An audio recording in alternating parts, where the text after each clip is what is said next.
Hey everyone, welcome back to Horror Trans. My name is Stephanie Bree. I'm a transgender woman and I talk about all things horror. And right now we're talking about the 1980s The Fly remake with Jeff Goldblum and other people. I can't remember their names off the top of my head. So, this is definitely a horror movie for sure, but it's not a quote scary movie, and it's not really a violent or gory movie. Like, I mean, people die in it, but it's like not a lot. It doesn't have a high body count, and it's not really about a monster killing people. It's about a guy who becomes a monster, and he just wants to be human again. You know. So I have seen the original, The Fly, and I have seen this one, and I will talk about the original in the near future when I do my 50s horror movies, which I'm getting to in the near future. Um, but this one is, I'm going to use a word I don't use very often. This one is visceral. What I mean by that is this movie takes you out of reality and puts you in an alternate mindset.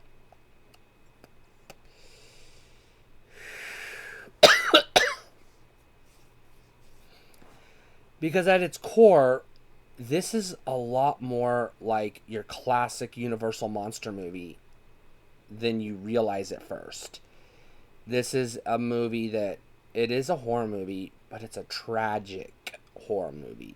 You have a monster that isn't really a monster, it's a person who becomes a monster and is coping with his loss of humanity, which means the loss of his love, the love of his life, and his inability to function, to live as a person. And it's fucking gross. This is not body horror necessarily, but this is gross out horror. I mean, gross out to the max. Do not watch this movie without a barf bag present. And do not eat before watching this movie because you're going to lose your lunch. But I highly recommend it. This one in particular is my favorite of all the Flies of the whole franchise. And the best one, for sure. This one's a buy, for sure. I definitely think you should own this movie. And even though it was made in 1986, this movie can sit on your shelf next to your Universal Monster movies, and it fits. You could turn the color off on your TV or your computer screen while watching it, and you wouldn't know the damn difference, hardly. The technology, the costumes, etc.